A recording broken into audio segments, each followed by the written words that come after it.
Okay, good afternoon everybody. You'll be delighted to hear you're going to start doing some calculations in a few minutes, so I want you to get your phones fired up. You're going to need pen and paper, and you're going to start going back to school, okay? We're going to do some U-value calculations, and you're also going to learn a really cool trick, how to calculate the surface temperature on the inside of a window pane. How cool is that, right? So let's go through that now. First of all, we had a great night out last night. Thank you very much to everybody who came along, and thanks. I cannot believe the size. And this was a small beer, if you don't mind, right? So I'm a bit worried tonight if somebody orders a large beer for me. So that was great fun. This window is pretty much the same scale as that glass of beer. This is what I grew up with when I was in school. This kind of elephantine radiator, and the radiator was so big you couldn't actually see out the window. You couldn't get anywhere near the window. And the reason we need this big radiator is because the energy balance of that window is so bad. It's a single pane window, and that's really to do with a phenomenon called radiant temperature asymmetry. You've seen this sketch here already, and the human body, as Joe talked a lot about the human body yesterday, but one of the things he mentioned was that we're very sensitive to temperature differences and temperature stratification. And if on a very, very cold night you're sitting close to a double glazed unit, you're going to feel an enormous sense of chill on your body. So that's with a U value of around 0.28. If we improve that window to a passive house window with a U value of around 0.14, the surface temperature will come up. And there was a question yesterday, somebody said, how can we justify these high-performance buildings when a therm of gas is only $1.06? Well, the thing about it is passive house is not just about saving energy and saving money, it's also about very high comfort. And Joe talked yesterday, why do we live in buildings at all? We live in buildings to get out of the harsh environment outside. So we want very good comfort in our buildings. So I want to link windows and comfort very strongly together. So this is a typical view in my house in the winter time. What do you think is going on there? Say that again.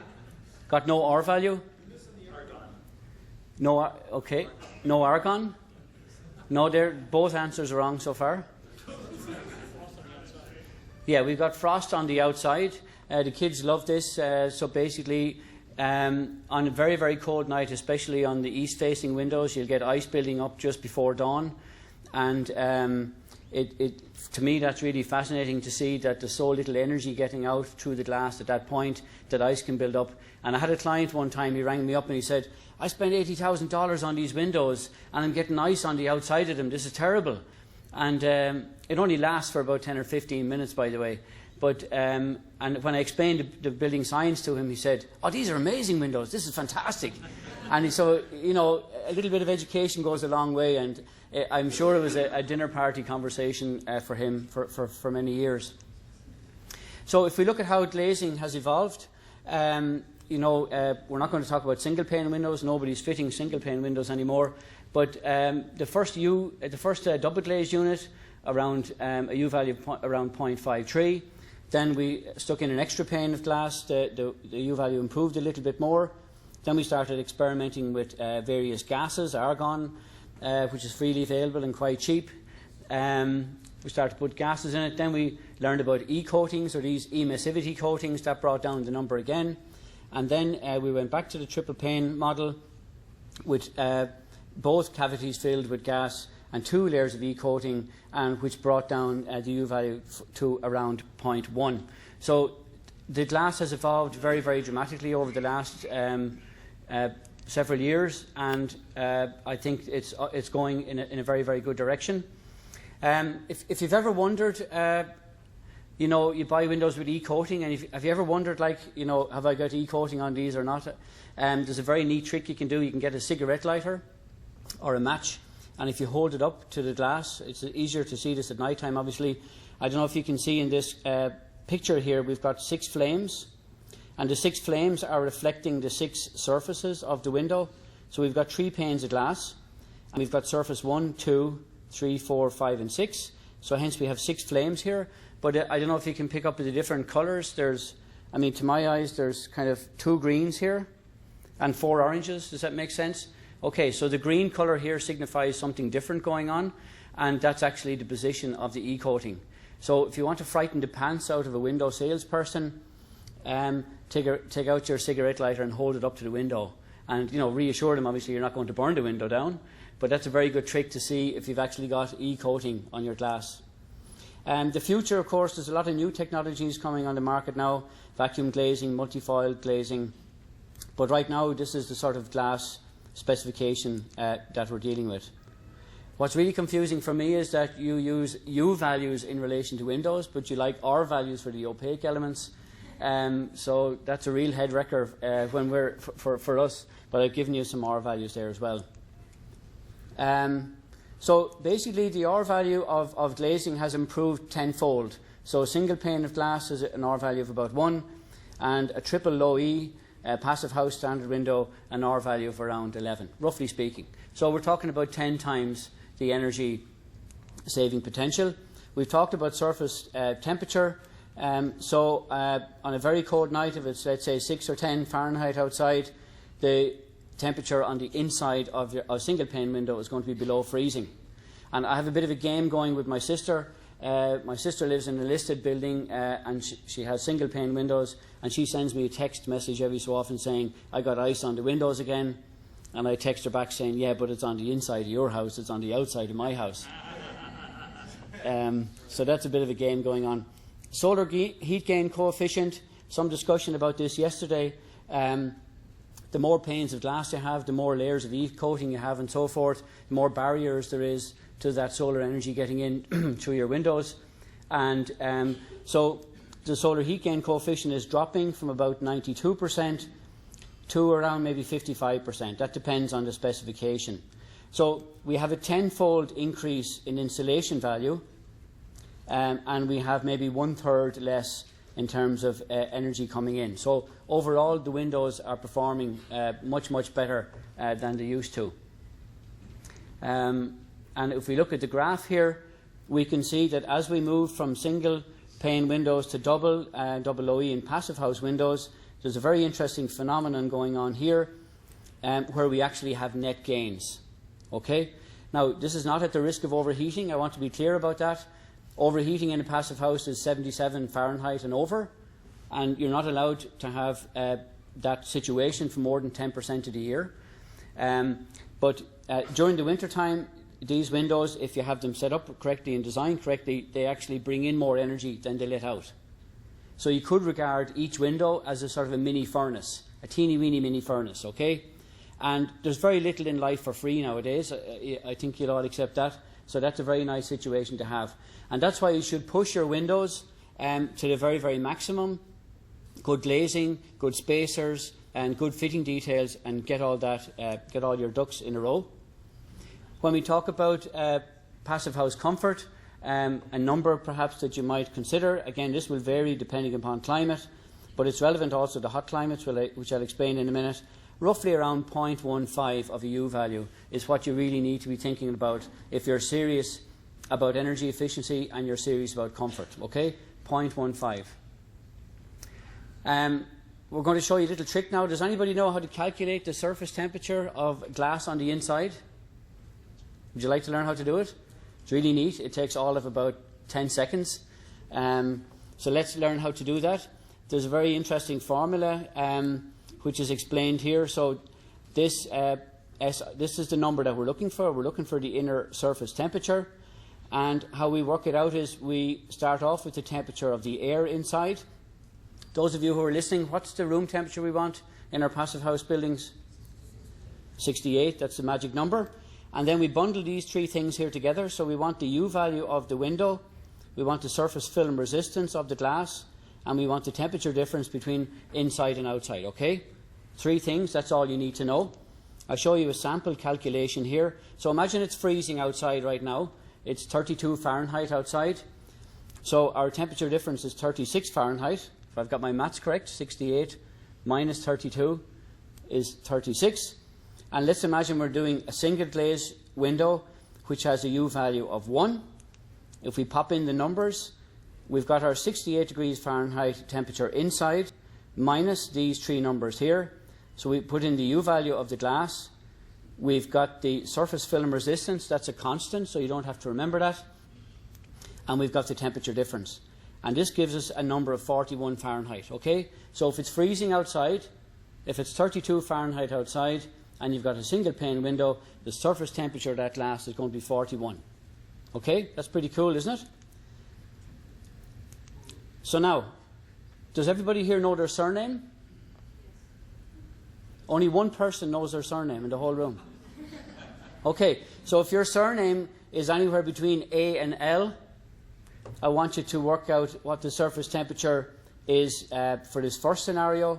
And if your temperature, if your surname is anywhere between M, which would be Murphy, and Z for Zimmerman, I want you to work out what the surface temperature of the glass is. Okay, the first scenario is double glazing, and the second scenario is passive house glazing. I'm going to give you 30 seconds.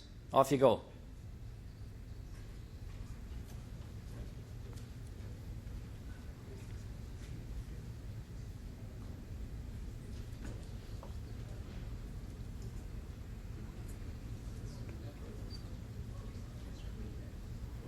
I see some people not even attempting it. You don't have a phone? Most phones nowadays have a calculator on them. If you can't see at the back, please feel free to walk up and get some exercise for yourself. Okay, you all done? Almost? Yes, we're done. You're done? Okay, now we want to see who's the smartest people, the A to L's or the M to Z. So if we ask the A to L's first of all, what answer did you get? 54? 54.6. What's a decimal place between friends? So 54.6, everybody happy with that? 55. And what about the M to Z's? Can't hear you? 65.3. Okay, so logically, guys, we're expecting a higher temperature for the passive house windows than the double glazed units, I think. So we have the answer here of 54 and 65. Okay. Why don't you give yourselves is this the first calculation we've done here at the course? Okay, give yourselves a round of applause. Okay, so that's really neat to do that. This also works in reverse in very hot climates. So let's imagine it was 100 degrees Fahrenheit outside, and we go from a single pane unit to a passive house unit. Well, the temperature on the inside of the single pane unit is going to be 91 Fahrenheit. That's not comfortable. If you have an air temperature of 68 and a surface temperature of 91, that's going to feel very uncomfortable. Whereas if we go all the way to the passive house standard of glazing, you're going to end up at a temperature of about 72 degrees Fahrenheit. Okay, so better glazing. I'm going to do now is going to pass around this window. This is an example of a certified passive house window. So I'm going to pass it around from table to table just so you get a sense of it. What will strike you is the fact that the frames are very well insulated. It's triple glazed, as you can imagine.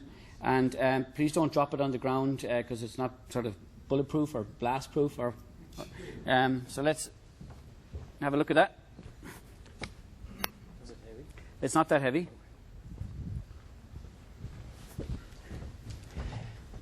So this is typically what you see in a passive house window frame. Triple glazed triple panes, special spacers, insulation in the frame as well, and we're going to talk about that in a lot more detail. The Passive House Institute recently came up with a new certification for windows, so they have sort of an A, B and C rating now for passive house windows, and it's like the Oscars, I think, in some respects, for glazing and window and frame performance. And the sample being passed around the room here is an example of an A-rated frame. If we look at spacers, did you ever wake up in the morning in your house on a cold morning and you've got condensation at the bottom of the glass? Very common phenomenon, and that's really to do with a thermal bridge to the spacer, nothing else. It's not the fact that you're breathing too much, or it's probably a reflection as well that the ventilation system is not so good. in your bedroom. But it's to do with the thermal bridge through the aluminium. We say aluminium. I'd say aluminum today. The aluminum spacer. And you eventually get condensation on the glass. And that glass eventually will rot itself from the inside out, not from the outside in. You know, we talked about in this course about barriers and about air sealants and about vapour control and all the rest of it. And if you have a poorly performing window like this, especially in wood, it can end up actually rotting from inside to out. So the technology behind the spacers has been evolving very steadily for a very long time. We shouldn't use aluminium spacers anymore because of the previous photograph that I showed. So if you're looking to specify windows, ask your window supplier what sort of spacer do they use, and you probably hear them swallowing on the other end of the phone and saying, I'll get back to you. That's pretty much been our experience of it. But as the technology improves, as you go from a stainless steel spacer, you can see here the R value of the window is improving. So I'm back to R values now, but you go from an R 6.38 to 6.76. And with these new high-tech spacers, which are made from very cleverly designed materials, we can see the R value of the window improving. You know, and there's a lot of people in the room here involved in very big projects with thousands of windows required for those projects. And this is a very serious responsibility you have, because when you put those windows in, they're not going to be replaced probably for another 30 or 40 years. And it's as easy to get it right as it is to get it wrong. So it's very important that you think about all the components that go into a window and to make sure that you get those right. The other thing that we want to be very careful about is how the window is fitted. I mentioned in the introduction session there yesterday that you could buy a very good window, a triple pane window like the one that's being passed around the room here, and if you don't fit it correctly, you're actually seriously compromising its performance. Or to put it another way, if you fit it correctly, you can actually improve the insulation performance of that window. This is an example of a wood frame construction. You can see the window is just sitting there on a solid piece of wood. There's no wrapping of the window frame in this case, and the psi value here is it's okay, but it's not great. We want to try and get a number here of around 0.006 or less, and this is 0.013. So it's not thermal bridge free. And just again imagine all the miles, literally the miles and miles of window frame that you're going to have in your project, and the heat loss that will occur through that if you don't have a good detail. If we look to improve that detail, let's say we don't sit it on a continuous solid piece of wood, but we have a break between those two pieces of wood and we have insulation in between, and also if we put some insulation here covering the window frame, this is a much better detail. There's much less heat escaping out through the frame, and likewise in a hot climate much less heat coming in through the frame. And if we analyse that using thermodynamic simulation, we can actually see that it is thermal bridge free. This number here means that it's okay, it's not zero, but it's so close to zero that it's very insignificant and inconsequential. And these details are very easy to achieve. It's not rocket science. There are proprietary wedges, if you like, of insulation now out on the market. So again, if you're doing a very big project, it's not like you have to hand cut all these with a saw to fit these and to make it right. And I'm going to show you in a few minutes the consequence of this. It sounds like we're hair splitting here over very small numbers, but the numbers can be very, very significant as we get to large projects. So this is a good detail. This is a very good approach. What do you think about this detail? Those of you who think it's good, give me a thumbs up. 2 or 3 reluctant thumbs, 4 or 5 reluctant thumbs. Anybody else? Are you just shy or what? Is it a good detail? No? No definition of material. Okay, so I was trying to be very artistic here. Grey is for concrete and yellow is for insulation, okay? So does anybody want to sort of re-vote? Okay, so yes, it's an extremely bad detail. You have to remember the window wants to be with its friends, okay? The window is an insulating product. It's not a structured product. Somebody told me one time when they were looking at this diagram, they said, oh, I prefer if the window is back in on the concrete because it adds a bit of strength. And I'm thinking, like, you're depending on windows to keep your building up. That's a pretty sad day. So the window is quite simply in the wrong place, and that's one problem. And the other problem is that there's no overlap of insulation on the frame. Okay, so there's a kind of a two mortal sins have been committed on this project, and you can see here that there's a really bad thermal bridge value of 0.108. So that's a sort of a lockable offence. Really mad, absolutely crazy. What we need to do is we need to actually push the window out to its friends. It doesn't want to be Johnny No Friends sitting in the bar by itself. It wants to be out with the insulation. And this is a very typical detail in passive house construction. You put in a 2x2 here initially to carry the weight of the window, or you can use a metal bracket or whatever you want. And that fixing is left there as a kind of entombed in the insulation here. And you can see also that we've actually brought the insulation up around the bottom of the window frame. And this is actually thermal bridge free. Yes, this is. So the question was, what's this square here? This is just a block of wood. You normally go to your dumpster and you'll find plenty of it. Recycle it, get it back in there. So these fitting details are extremely important, and it's as easy to get it right as it is to get it wrong. This is another project that we analysed. It has a Trespa panel, very nice aesthetic project. This is a student residence, which I'm going to come back to in a few moments. Not perfect detail, quite a bit of room for improvement, to be honest. But you can see here that it's not half as bad as some of the details that we looked at already. So the lesson from this is, whether you're building in steel or concrete or ICF or CMU or whatever it is, you should really do a proper fitting detail for the window that you intend to purchase. So you've got all those numbers tied up, and the significance of that, I think, will become clearer in a few minutes. This is it Doug? Do you remember it? Doug? Raise your hand there, Doug. Thank you, Doug. Doug came to me at breakfast this morning and said, you know, what do we do with ICF projects? How do we fit windows in ICF projects? I apologise for the quality of this image here. I had to photograph it with my phone. But this is a plan view, a sketch that Doug has done there. So this is the concrete here. We've got our 2 inches of insulation on the inside and 2 inches of insulation on the outside. I guess that's some sort of brick or block or something on the outside. We've got our window frame here. I can see it's a double pane. That's a double pane window that you should put here, and here we have a cross section. So looking very quickly at that, Doug explained to me here that at this point there's a metal strapping that goes the whole way underneath the frame. I don't. Which? Well, I'm sorry, it's a silver. That's the through-all flashing. Through-all flashing. So I don't want to put words in your mouth now, but I think you were saying that this was part of the reason, part of the problem for the. Yeah, part of the problem is we have the through-all flash. So is it a metal flashing? Is some kind of a polymer flashing?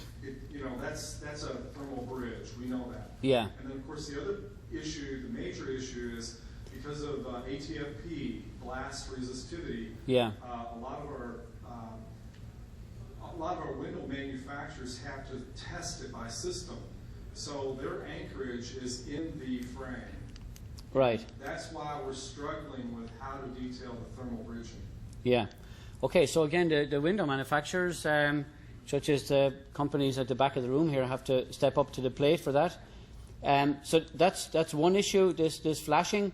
The other issue I would just notice, Doug, again, is that the window is sitting, is that blocking? Is that a piece of wood? It's blocked. Okay, so you could probably use a very high density foam insulation there instead. And there's better insulation properties. And I think you told me that it's actually anchored at the side, not at the bottom. So these foam insulations have a very low compression. So there's no problem at all sitting even a heavy window on a foam of insulation. That would improve it. And then the other thing that you could do is you could actually add insulation either on the inside or the outside, depending on the aesthetics and the function and whether it opens in or out, just like we saw in that previous detail. So the flashing is a problem there. Sitting on the block of wood is a problem, and also the fact that you've got no insulation wrapping the window frame. And there are three things that are very, very easy to fix. The other issue, I suppose, is this sort of touch point here. So you've got this brick on the outside, which is literally butting up against the window frame, and that emphasises the need to insulate around on the inside. And that's just, again, a piece of foam insulation pressed up against it. And just in terms of aesthetics then, Doug, what you've got is you don't have a frame anymore. It's like a frameless window. So you're looking, if it's a fixed window with no opening section, all you're seeing is glass, because you've actually entombed that frame in insulation, you know. So there's lots of ways, lots of solutions that we can approach this and come up with clever ideas. This is a sketch that we did for the window that's been passed around the room. And you'll notice here, Doug, that in this case the flashing is only going as far as there's a little protrusion normally fitted to the window frame here. And so the flashing just goes to that point. The flashing doesn't continue right underneath the window frame. This blue dotted line or purple dotted line is our air tightness barrier. So we want to connect the timber frame, we want to connect the window frame to the inside plaster layer. And you can see otherwise, Doug, it's actually sitting on a piece of foam insulation. So that, somebody with a hand up?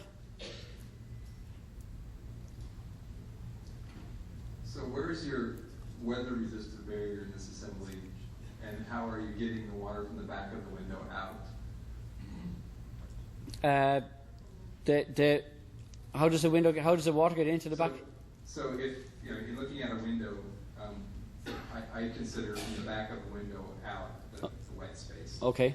So in this picture you've drawn, I would have, in a drawing, I would have a dashed line on the face of the concrete wrapping up to an angle that goes up to the back of the window. Down here? Lower, below the insulation. So this is like a flashing piece? Well, it's usually a liquid applied or a sheet applied, a modified bitumen membrane or something like yeah. that. Okay. I don't like to use sheet metal sill fans because they're thermal bridges. Sure. I like the sheet metal that you've got out here, the drip flashing. That's perfect. Yeah.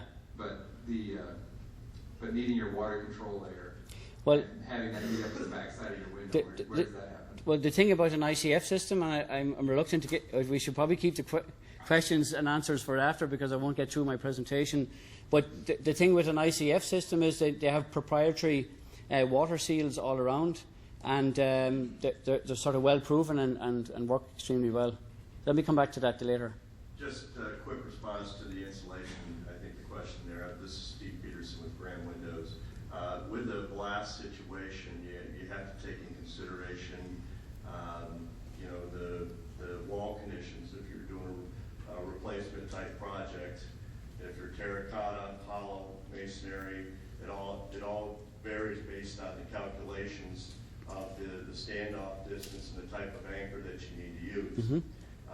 You start adding a lot of insulation around the perimeter of that opening, the RO, and the fasteners have to go through that, then you have a shear issue and you might have to go to a larger anchor. So you just got to take into consideration the costs associated with, the requirements and the blast requirements of that specific project. Sure. If the flashing system is on the exterior of the thermal break, or if you use a fiberglass system like we have, you're going to get less of that heat cold transfer. So it really is, there's not one standardization approach to these type of projects. They're all based on the type of conditions and the blast requirements. Yeah, no question. So what I'm trying to do here is I'm just trying to show you some alternative approaches that you may not have thought about before. And as that gentleman said, depending on the construction type and the fixings required and the insulation levels. But I want to repeat again, just in case there's any dilution of this, it's extremely important to produce a good fitting detail, not just in relation to structural fitting detail, but also insulation detail. And we need to get as much insulation as we can on that frame, because it will improve the situation much more so. Did you want to say something, Alexander? Okay, good. If we look at this student residence here, this is a project in the university. We can see the effect of poor detailing. In this project here, it's 130 little bedsits, little sort of bedrooms, if you like. 1.6 miles of window frames. So that's a hell of a lot of feet if you're thinking about these psi values.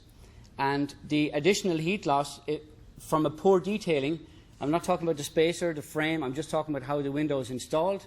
If you install that incorrectly, you're going to end up with, what the heck does that mean? I think you're out of time. Which? I'm out of time? Yeah, wrap it up if you can. Really? Yeah. 45 minutes? Yeah. Okay. 50 minutes. 50 minutes. Take up some of your question answer time. Because they are questions. Is that okay? Yeah, go ahead, keep going. Okay. So if a building is poorly detailed like this, we're talking about 110,000 kilo BTUs. Oh, you want me to get going? I see. Okay. And if a term is $1, a term, we're talking about $1,200 per year, just because of a bad fitting detail.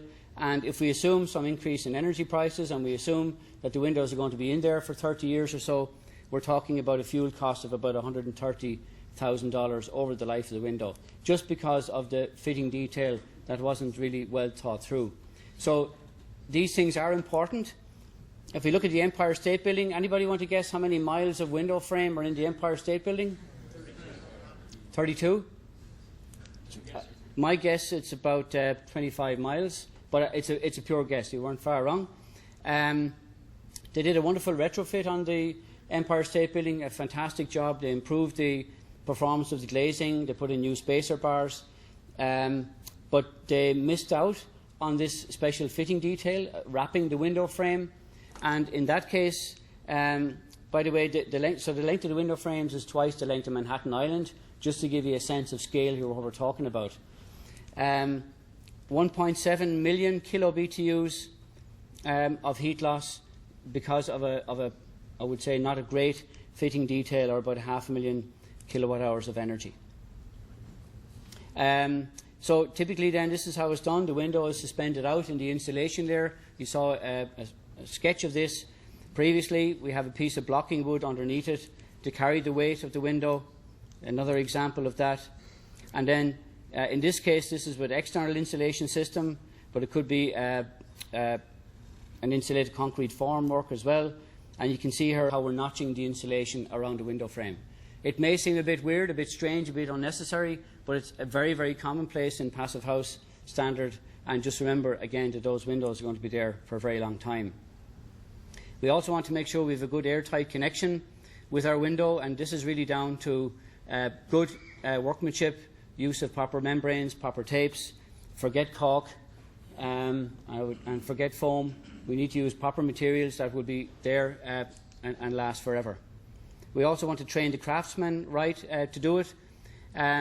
Most of the craft people react very well to this. They enjoy using new materials and new techniques, and we find that on site that this is extremely beneficial for them.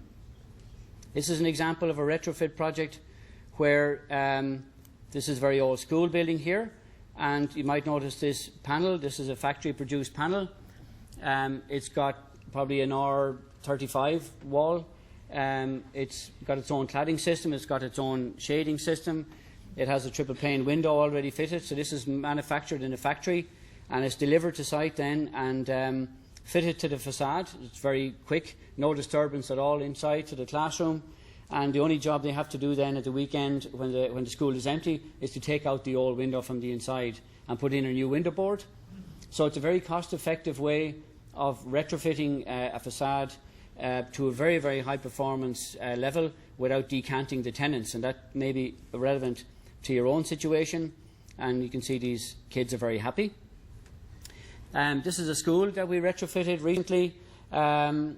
You can see the background photograph here is a rather drab, sad looking building, solid concrete block, extremely cold, very uncomfortable for the children.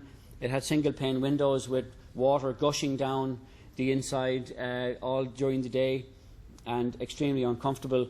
And you can see the effect of the work here. So what we did was we externally insulated the entire envelope with expanded polystyrene, which was plastered, and then we fitted the clear wall windows that are on display in the back of the room here, these certified passive house windows. We fitted those to it as well. And I'd just like to share with you a very short video just to so you can see this sort of work in progress. You really threw me off there, Ray, when you said I was time up. So this guy here now, he's a. We can see we've fitted the insulation partly over the facade. He's now plastering that facade, and the camera is going to pan over to the right in a few moments. And what you're going to see is you're going to see the window frame, which is buried in the insulation layer. And you can see that little block of insulation there. Again, I just really want you to take that home from today. It might seem very inconsequential, but it's as easy to do that right when you're doing this work. And over the life of the building, it'll save an awful lot of energy, and it'll bring up the comfort value of those frames and also bring up the surface temperature of it. So that's what it looks like from the inside. From the outside, we'll see now that the windows were taped. This is a glue, is it? Or a kind of silicone?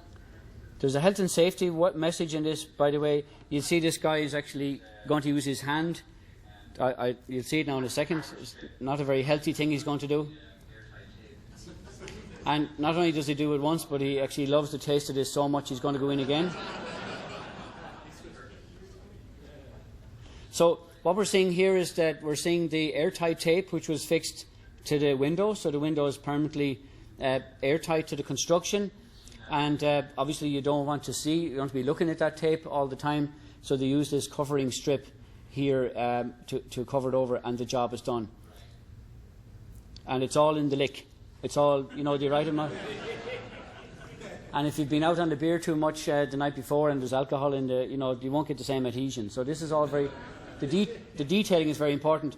But it's really tremendous to watch these guys in action. They get around very, very quickly.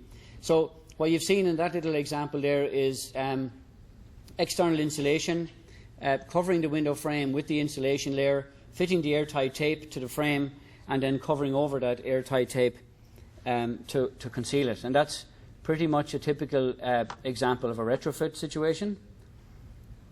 So now back to this. I'm going to do another calculation now, my friends. Yes, okay, we've looked at the video. Of course, don't forget about shading. If you're in a hot climate, you want to make sure that the windows don't create a problem for your building, and there's various ways of doing that. And when we're showing the PHPP software tomorrow, we'll give a good demonstration of how to make sure that your building doesn't overheat. Am I out of time, Alexander? 10 minutes after. I'm 10 minutes after, okay. So, much to your disappointment, you don't get to do a U-value calculation of the window. I know you'll be gutted about that. Maybe we'll get some chance to do it tomorrow at lunchtime. Okay, I'll quit it at that then. Thank you.